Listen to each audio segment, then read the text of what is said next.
آپ نے اس کی اطلاع دینی ہے۔ اطلاع دینے کا کیا طریقہ ہے؟ آپ نے 4 چیزیں بتانی ہوتی ہیں جب آپ اطلاع دیتے ہو۔ اس میں پہلی چیز یہ کہ آپ نے اپنا انٹروڈکشن کروانا ہے۔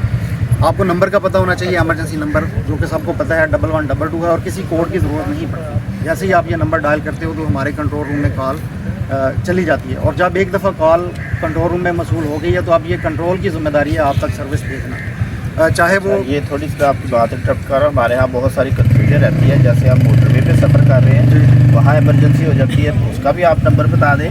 اس کے علاوہ ہاسپٹل کی ایمرجنسی، پولیس ایمرجنسی، یہ نمبر بھی تھوڑا بتا دیں۔ اور ہمارے یہاں سب سے بڑی کنفیوژن، آپ ٹریول کر رہے ہوتے ہیں، یہ کنفیوژن ہے کہ آپ نے نمبر ڈائل ڈائریکٹ ہوتا ہے یا اس کا کوڈ اس ایریا کا بنایا جاتا ہے، تو یہ تھوڑے سی بڑا ریلیونٹ آپ نے کویشچن کیا کہ کیا کسی کوڈ کی ضرورت ہے؟ تو آپ کو کسی کوڈ کی ضرورت نہیں ہے۔ پورے پنجاب کے اندر آپ جہاں پہ بھی موجود ہیں، آپ 1122 بغیر کوڈ کے ڈائل کرتے ہیں۔ اور یہی چیز میں آپ سے ڈسکس کر رہا تھا کہ اگر آپ کا متعلقہ کنٹرول روم میں رابطہ نہیں بھی ہوتا، مثال کے طور پہ آپ بہاولپور میں ہیں لیکن آپ کی کال لودھرا مل جاتی ہے، تو یہ لودھرا کنٹرول وہ ہمارے کنٹرول سے خود کنیکٹ کرے گا اور آپ کی کال جو ہے اس کو وہ کنیکٹ کروا دے گا اور آپ کو سروس لازمی پہنچے گی۔ تو آپ نے 4 چیزیں میں آپ سے ڈسکس کر رہا تھا کہ بتانی ہے۔ پہلی چیز یہ کہ آپ سے آپ کا تعارف پوچھا جائے گا، دوسری کہ کس ٹائپ کا انسیڈنٹ ہوا ہے تاکہ ہم ویسے ہی وسائل وہاں بھیجیں۔ اگر کہیں جو ہے وہ آگ لگی ہے تو فائر کی گاڑی پہلے بھیجنی ہے، کوئی ڈراؤننگ انسیڈنٹ ہوا ہے تو ہمیں وہاں اپنے سوئمرز، ڈائیورز، تراک بھیجنے ہیں۔ اسی طرح سے اگر کوئی بلڈنگ کولیپس ہوا تو ڈیزاسٹر رسپانس ٹیم وہاں پہ بھیجنی ہے۔ تو ٹائپ آف ایمرجنسی آپ لوگ بتاتے ہو۔ اور چوتھی چیز جو آپ سے پوچھی جاتی ہے، تیسری چیز وہ لوکیشن ہے کہ کہاں پہ ہوا ہے۔ لوکیشن ہمیشہ ود ریفرنس بتائیں تاکہ غلط سمت میں جو ہے وہ وسائل موو نہ ہوں۔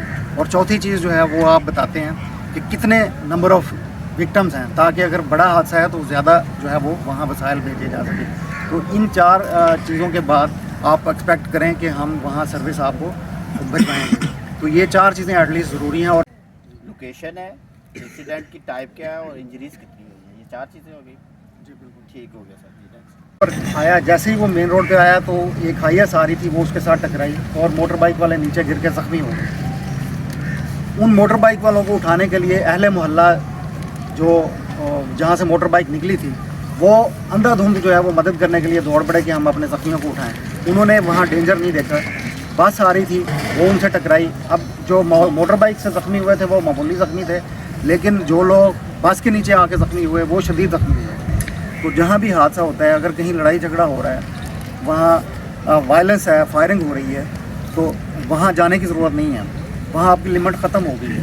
آپ نے پہلے 15 کو کال کرنی ہے، کہیں دہشت گردی ہو رہی ہے اینٹی ٹیررسٹ فورس کو کال کرنی ہے، تو تاکہ ہر وقت آ کے ان کو پہلے نیوٹرلائز کیا جائے جو وائلنٹ عناصر ہیں، اور پھر وہاں مدد کی جائے۔ تو سب سے پہلے آپ نے خطرہ دیکھنا ہوتا ہے۔ اس کی بہت ساری مثالیں دی جا سکتی ہیں۔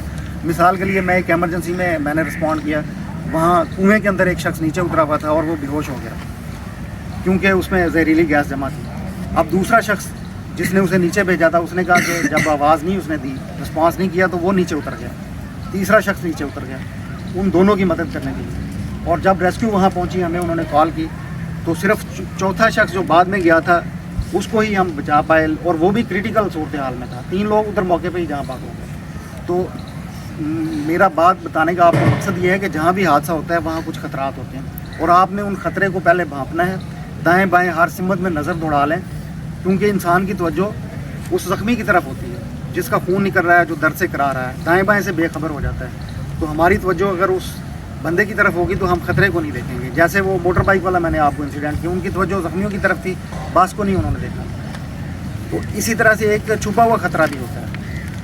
چھپے ہوئے خطرے سے مراد یہ ہے کہ آپ جو سامنے خطرہ ہے وہ تو ہمیں پتہ چل گیا کہ اس وکٹم کے ساتھ کیا ہوا ہے، لیکن جو چھپا ہوا خطرہ ہے اس سے مراد یہ ہے کہ بلڈنگ تھی، اس میں آگ لگی ہوئی تھی، اب وہ کمزور ہو گئی، آپ وہاں سے زخمیوں کو نکال رہے ہیں، بلڈنگ گر گئی، یہ چھپا ہوا خطرہ ہے۔ اسی طرح سے دہشت گردی کی بڑی لہر تھی اس ملک میں۔ دہشت گرد کیا کرتے تھے کہ پہلے ایک چھوٹا واقعہ کیا، 3-4 لوگ زخمی ہو گئے اور بہت سارے لوگ وہاں اکٹھے ہو گئے۔ ان کے پاس جو ہے وہ لوگ مدد کے لیے یا ویسے ہی بہت سارے لوگ اکٹھے ہو گئے، تو اب سیکنڈری وہاں اٹیک ہو جاتا تھا، ٹیررسٹ اٹیک دوبارہ وہاں، یہاں فائرنگ ہو جاتی تھی، یہاں وہاں بلاسٹ ہو جاتا تھا اور زیادہ نقصان ہوتا تھا۔ تو ہمارے ہاں ایک خام خواہ کی رجحان یہ بھی ہے کہ جہاں کوئی ایکسیڈنٹ ہوتا ہے وہاں بہت سارے لوگ اکٹھے ہو جاتے ہیں، تو ایسا نہیں کرنا۔ اگر آپ کو مدد کرنا آتا ہے، تربیت حاصل کی ہوئی ہے آپ نے، تو پھر تو آپ مدد کریں، ادروائز بلا وجہ کسی حادثے والی جگہ پہ نہ رکیں تاکہ وہاں ٹریفک اس میں بھی تعطل نہ ہو اور جو ایمرجنسی کی گاڑیاں ہیں ان کو بھی بر وقت پہنچنے میں آسانی ہو. تو ڈینجر کال کرنے کے بعد دوسری جو چیز میں نے آپ کو بتائی وہ ہے خطرے کا احساس کرنا اور دیکھنا. تو یہ فرسٹ رسپونڈر ہیں, یہ ہر سمت میں آپ ڈینجر دیکھ رہے ہیں, دائیں بائیں آگے پیچھے اوپر نیچے ہر سمت میں. نیچے سے آپ سلپ ہو سکتے ہیں, کوئی وائر ہے اس میں اٹک سکتے ہیں, کوئی کانٹے وغیرہ کیل آپ کے وہ پاؤں میں لگ سکتی ہے, تو کوئی ڈیبریز ہو سکتی ہیں. اسٹیبلٹی چیک کی. اب یہ اس وکٹم کے پاس جو ہے وہ پہنچ کے اب یہ رسپانس لے رہے ہیں وکٹم کا. رسپانس لینے سے یہ پتہ چلے گا کہ آیا کہ وہ سانس وہ ہوش میں ہے, کوئی رسپانس دیتا ہے آپ کو, کانشیس ہے یا انکانشیس ہے. رسپانس لینے سے ہمیں پتہ چلا کہ یہ وکٹم بالکل انکانشیس ہو چکا ہے. اب ہم نے اگر پہلے کال نہیں کی تو اب ہم 1122 پہ کال